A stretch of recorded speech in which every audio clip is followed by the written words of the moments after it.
안녕하세요. 딜러마입니다. 반갑습니다. 자, 제2차 팬데믹, 지금 미국도 그렇고 유럽도 그렇고 신규 확진자 수가 지금 뭐 사상 최고치를 기록하고 있습니다. 미국은 하루에 뭐 8만 명 정도 나오고요.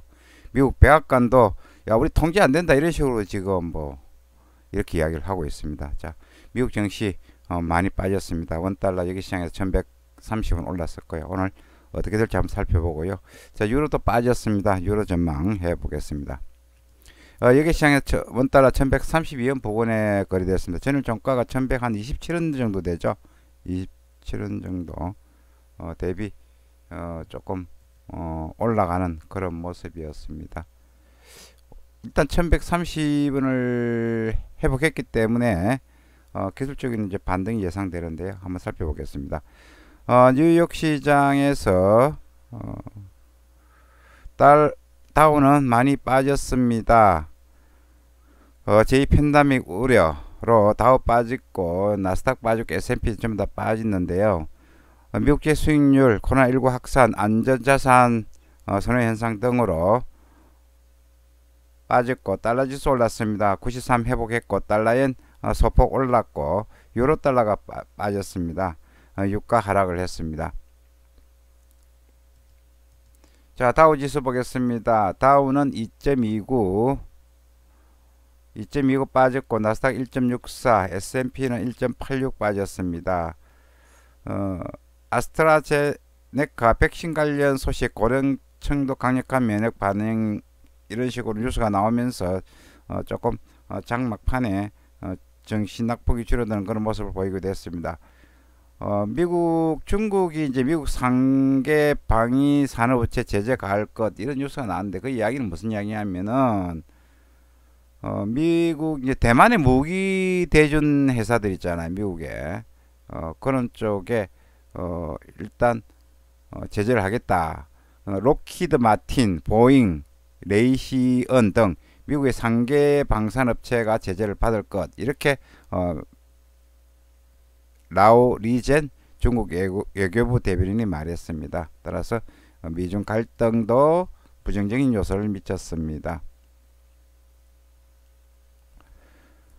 크돌로는 지금 부양책 협상이 잘 안되고 있다. 속도가 느려질 것이다. 따라서 대선 전 경기 부양 법안 통과에 대해서 조금 기대가 약화되는 그런 모습이었습니다. 자, 백악관 비서실장도 팬데믹 우리 통제 못한다 이렇게 이제 이야기를 했고요. 따라서 3대 모든 지수 하락을 했습니다. 자, 다우 좀 조정을 받으면 27,000, 26,000선까지 조정을 저는 이제 보고 있는데 쉽게 이제 오지 않고 있습니다. 조정 한번 얼만다 합니다. 조정 또 받아야지 또 새로 사서 또 수익을 창출할 수가 있죠. 미국 경제 지표들 나왔는데 보시면은 신규 주택 판매 전일 대비 3.5% 감소했습니다.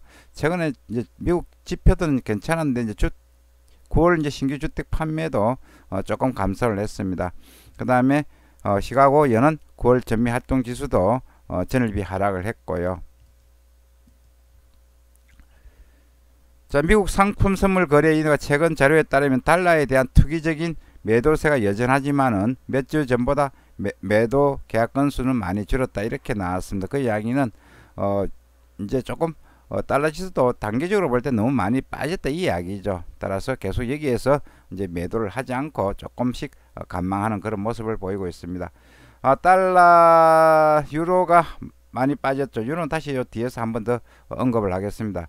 달러엔 올랐고 파운드 약세 보였습니다. 스위스 프랑 약세, 캐나다 달러 약세 많이 빠졌고 이렇게 되면 호주 달러도 이제 빠졌고 호주 달러 빠졌고 뉴질랜드 빠졌고 이런 통화들이 약세를 보이는 그런 모습을 보였습니다. 중국 위안화가 6.7을 해보겠습니다. 여러가지 어떤 이야기들이 최근에 중국 위안화 강세로 가면서 뭐 중국 위안 당국은 뭐 위안화 강세 그렇게 염려할 것 없다 이런 식으로 이야기를 했는데도 불구하고 달러 강세로 일단 위안화 여기 시장에서 6.7 위안을 넘었었습니다. 중국 공산당 19기 중앙위원회 5차 전체 회의를 앞두고 있습니다. 일단 관망세가 짙어지고 있습니다. 일단 중국에서는 매년 개최되는 중앙위원회는 당과 국가의 정책을 평가하고 새로운 방향을 제시하기 때문에 시장에 조금 영향을 미칠 수도 있습니다. 참고하시기 바라겠습니다. 자, 우리 코스피 어저께 0.72% 마이너스 0.72% 하락을 했습니다. 코스닥만 많이 빠졌고요. 마이너스 3.7 빠졌고요. 자, 미국 코로나 재확산 경기 위축 가능성 등으로 지금 뭐 조금 조정을 받을 가능성이 있습니다. 미국과 중국, 유럽 주요국 코로나19 확진자 수가 최고치를 경신한 등 재확산 가속과의 코스피는 하락했고, 외국인은 지금 워낙 강세에도 불구하고 외국인은 계속 지금 매도를 하고 있습니다. 현대자동차 실적이 나쁘게 나왔는데 품질 비용 제외 실적은 호조다, 이렇게 이제 평가하면서 현대자동차 주가가 급등을 했습니다. 참고하시기 바라겠고요. 우리도 이제 코로나 수가 이제 두 자리 세 자리 이제 왔다 갔다 하고 있는데요. 일단 불안한 것은 사실입니다. 코스피 조정 가능성을 열어두겠습니다.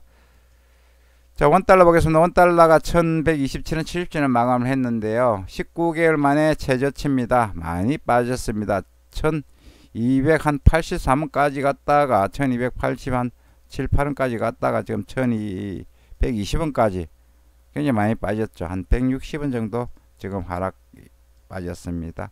단기적으로 많이 빠졌기 때문에 이제 기술적인 반등 가능성이 나오고 있는데, 지금 미국 대선을 앞두고 여러 가지 불확실성이 있습니다. 그리고 이제 정시도 미국 기업들 실적도 조금 부진하게 나오고, 또 미국 쪽에서는 W자형 경기 이제 전망을 하고 있거든요. 이렇게 되면은 조금 시장에 문제가 될 수 있고요. 또 우리나라 오늘 GDP 발표가 있습니다. GDP 발표가 있는데, 요 앞전에는 마이너스였잖아요. 마이너스였는데 일단 플러스는 뭐 예상을 하고 있습니다. 플러스는 예상하고 있는데 이제 2분기는 우리나라 GDP가 2분기는 마이너스 2.2%였거든요. 이제 마이너스 나오면은 이제 장기 경기 침체가 되는 거고요. 지금 1.3% 이제 전망을 하고 있습니다. 예. 따라서 요 지표에 따라서 시장이 원달러가 크게 출렁거릴 가능성이 있고, 이제 제가 볼 때는 이제 단기적으로 볼 때 트레이딩 하시는 분들은 지금 이 레벨에서 조금 샀다가 일단 손절 레벨을 1120원에 두고, 스탑로스 손절 레벨을 두고 일단 단기 매수했다가 한번 단기 트레이딩 하는 것도 괜찮을 것으로 보입니다. 반드시 손절은 하셔야 됩니다. 자, 유로가 한 0.42% 빠졌는데, 독일 그 소프트 업체 있습니다. SAP 실적 부진, 독일 닥스 지수가 많이 빠졌고요. 요 회사에 대해서 조금 살펴보겠습니다. 실적 부진의 낮은 가이드 발표를 했습니다. 따라서 급락을 했고요. SAP는 데이터 이용한 업무용 웹 개발 주력하고 있는 업체입니다. 우리나라도 지금 이거 많이 사용하고 있습니다. 독일 IFO 경제연구소는 10월 기업 환경지수가 92.7로 집계돼서 발표했다. 집계한 시장 예상치를 밑돌았습니다. 따라서 유로도 약세를 보였습니다. 유로 쪽에 또, 그리고 유로 쪽에 지금 보시면은 굉장히 지금 코로나도 지금 장난이 아닙니다. 지금 5만 개 이상, 지금 뭐 5만 명 이상 지금 신규 확진자 수가 늘어나고 있고, 프랑스, 스페인은 이제 새로운 비상사태를 선언했고, 이탈리아 정부는 6시 이후 식당 영업을 금지하고 있답니다. 일단 강력한 이제 봉쇄 카드를 꺼내들고 있거든요. 따라서 유로도 제가 볼 때는 조금 하락 압력을 받지 않을까 하는 생각을 해봅니다. 요 레벨 따라서 레인지 거래가 예상이 되고요. 자, 유로원 이제 관심이 많죠. 유로원에 대해서